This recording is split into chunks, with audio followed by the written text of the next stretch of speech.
প্রধান উপদেষ্টা, আপনার একটা কথা বলি, আমরা আগেই বলেছি এই সরকারের সকল উপদেষ্টার এক পা অন্য দেশে, আপনি তো ধৈর্য ভাইসে যাবে, কিন্তু আমরা দৃঢ়ভাবে বিশ্বাস করি আপনি ভাববেন না। এর প্রমাণ, আপনি যদি ভাবতেন পৃথিবীর কোন দেশ আপনারে রাখতে চায় না বলেন, তাহলে হাসিনার আমলেও 10তলা বিল্ডিং পাইয়া আপনার আদালতে হাজিরে আপনি দিতে আসতেন না। আপনি যখনই বিদেশ থাকতে পারতেন, আপনি এই দেশে থাকতে চান বলেই আপনি আসছেন। আমরা বিশ্বাস করতে চাই মাননীয় প্রধান উপদেষ্টা, আপনি বাঁচবেন কয়দিন বলেন? আপনার এত বয়স হয়েছে, বাংলাদেশের গড়ে উঠে প্রায় 20 বছর বেশি যাচ্ছেন। আমার বাপের 63 বছর যাচ্ছে, তার চেয়ে আপনি প্রায় 20 বছর বেশি যাচ্ছেন। মাঝে মধ্যে মৃত্যু বেঁচে থাকার চেয়ে অধিক মাননীয় প্রধান উপদেষ্টা।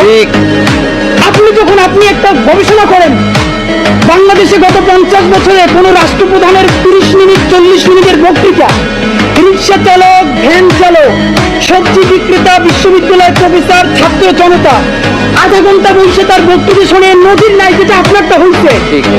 এটা কিন্তু আপনার চেহারা দেখে না, আপনি রাজনৈতিক দল করছিলেন, ফেরও করছেন, কিন্তু এইবার যে আপনার এই বাংলাদেশের হৃদয় নিন্দু ভালোবাসা, আপনি যখন বক্তৃতা করেন আপনি আর্টিফিশিয়াল কিছু বলেন না, কিন্তু আপনি যখন ঘোষণাপত্র বললেন আপনার চেহারা আর্টিফিশিয়াল ছাপ। ইদানিং আপনি স্পিড দেখে দেখে বক্তৃতা করেন, এগুলো আমরা চাই না মাননীয় প্রধান উপদেষ্টা।